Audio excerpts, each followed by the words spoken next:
Optima, and it just saddens my heart to think that they could lose their contract with Cal Optima. I'm one of the people that's affected by this, and I'm telling you, it's a life and death situation to have local access to these hospitals. And you have many constituents that are gonna be hurt by this if we can't have local access to a hospital. They literally saved my life on occasions, and I can't say enough good things about the West Anaheim Hospital. And I've been here all day waiting for this, just to let you know that there's thousands of people that are affected by this. And Cal Optima is threatening to end their relationship with the West Anaheim facility and the 3 other hospitals affected by this. And I'm asking you to use your influence and help put a stop to that so that they wouldn't lose this. I've been a patient since 2020, moving from Los Angeles over here to OC. Upon moving to our home, I felt good knowing that an emergency room was just down the street, and if we needed any medical attention, it was just around the corner. And boy, did we use it. My daughter, born July 2020, was born with a cardiac condition. It was atrial flutter and a tachycardia. She was transferred from CHLA NICU, or I'm sorry, she was in CHLA NICU for about 2 months, and when she was discharged, the anxiety of knowing her heart could rapidly take a turn was very scary. What gave me peace of mind was knowing that an ER was just, again, down the street. Like Paul mentioned before, every second counts in cardiac emergencies. And we did have emergencies. We made a few trips to the ER, and at one point we even got choppered back to CHLA. Not by Garden Grove Hospital, but by CHOP. And yes, they are a great hospital, but it was mind-blowing how much time passed waiting for the ambulance. With just a few miles, a difference can make. My daughter's 3 and a half, she's perfectly fine and thriving now. This is at Huntington Beach Hospital. I've taken an oath to take care of the people in the community throughout my entire life, and have gladly taken care of the most needy and underserved people around Huntington Beach. Now that Cal Optima has decided to terminate the contract with the hospital, there'll be immediate problems taking care of the mental health needs of the community. Confusing termination notices sent by Cal Optima has sent patients and families seeking treatment elsewhere when there is a critical shortage of inpatient beds throughout the county and beyond. Psychiatric illness is just not an illness for the individual, it's an illness for the community, family members, and this is going to have a ripple effect throughout the entire community. Just to give you an example, if somebody comes in with a psychotic break in an emergency department and they're just sitting there waiting to be transferred to another hospital, another ambulance coming in again, that I can only imagine like the due stress that's going to put on the patient, the EMS, everybody.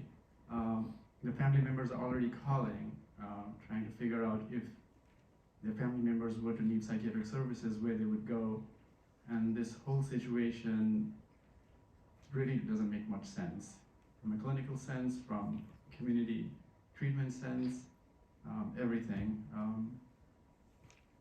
I hope this will help kind of shed light into the crisis that might happen. Thank you.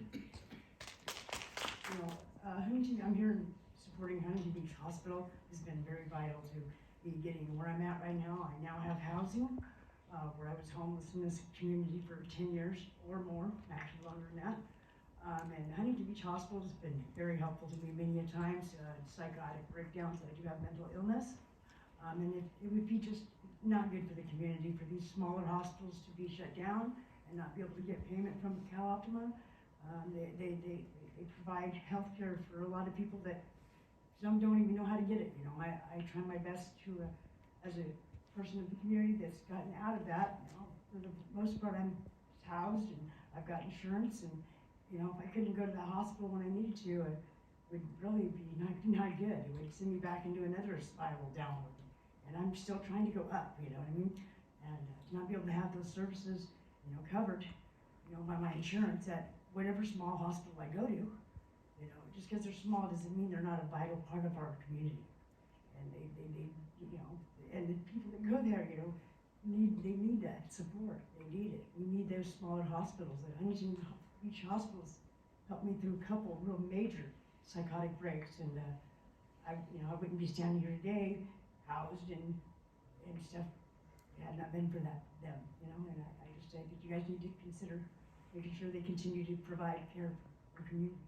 is Brendan Barth. I'm a resident of Orange, and I'm here as a patient advocate on behalf of patients from West Anaheim Medical Center. This patient couldn't be here today for health reasons, and she has let me speak on her behalf. My name is Francis Pagan, and I've been going to West Anaheim Medical Center for over 10 years. I recently turned 76, and I suffer from COPD and find myself going to West Anaheim Medical Center at least 3 times a year. I was told West Anaheim Medical Center may not be able to take CalOptima insurance anymore, and that has me extremely scared. I am unable to drive, and I live just a few blocks from West Anaheim Medical Center, so I'm able to walk to the hospital when I'm having issues. I do not want to call 911 to take me somewhere else. I want to go to West Anaheim Medical Center. Their ER team knows me well and understands my condition. They always give me the best and quick care, and I do not want to go anywhere else. I'm willing to do anything to support being able to continue going to West Anaheim Medical Center with my CalOptima insurance. And as a patient advocate, I've been very fortunate to talk to many patients about this issue. They are very, very concerned about being kicked out of their community hospital and having to travel elsewhere, which will affect not only their social health, their mental health, but their physical health as well. Thank you so much for your time. Hi, my name is Amy Searles, and I'm also a patient advocate. Many of our patients have reached out to us this week, really some even hysterical, worried about having to go to a new hospital, starting their health care all over again. Some of them have shared stories about having to travel to Fountain Valley or UC Irvine, and I've heard things like, Amy, I could go there, but I don't have the money for gas, and I'd have to take a bus. Or I've been going to West Anaheim or La Palma or Huntington Beach or Garden Grove, and they know me. I've been getting my health care needs there. I have 2 letters in front of me from patients who are dealing with mental illness. They wanted to be here today, and they wrote these letters passionately hoping that you would hear, because they're in established programs. And like Erin said, they're getting meals, they're getting help. They're more than other programs in the community. I want to talk to you, Chairman Chafee and Chairman Foley, because this weekend I talked to 2 patients that have reached out to your offices in the past, and you've helped them. You've helped them with housing, you've helped them with other things, and they are so worried about this. They're losing sleep over, and they're calling the number on the letter that they received from CalOptima, sometimes not even getting an answer or being on hold for an hour saying, what am I gonna do? These hospitals are safety net hospitals, and they've been providing great care. And I ask that you would intervene and do anything in your power so that our patients will not have to start over again, especially our vulnerable, fragile patients. Thank you. Orange County Board of Supervisors. My name is Dr. David No. I am an emergency physician at Huntington Beach Hospital and also La Palma Intercommunity Hospital. These 2 cities and the communities that surround them, they depend on us to provide quality care and do it fast. And we're proud to do this for them. And that's really who I want to focus on. Like, you've heard the stories of people, and they're very touching. And these are the people that we care for. And I'm afraid of what will happen if this contract termination moves forward.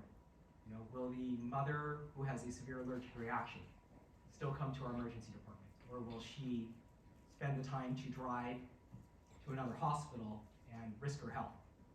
And for the patients that do come to our emergency departments, will they have to wait numerous hours in order to be transferred to another facility? What effect will this have on our EMS system, which is already constrained? And how will the other hospitals be able to accept these transfers and take these admissions on? I think all of these aspects of the healthcare system will be affected. I suspect that people will be less willing to come to our emergency department for emergencies. They will be confused about what to do. I suspect that it will take many more hours for patients to wait for doctors to talk to transferring physicians or for a availability of a bed at another facility. And this will put more congestion into our EMS system. We work in an imperfect healthcare system, and we do the best that we can, and with what we have. If it is all possible, please don't make our jobs any harder. My hope is that CalOptima and the hospital systems can work together. Thank you. Thank you.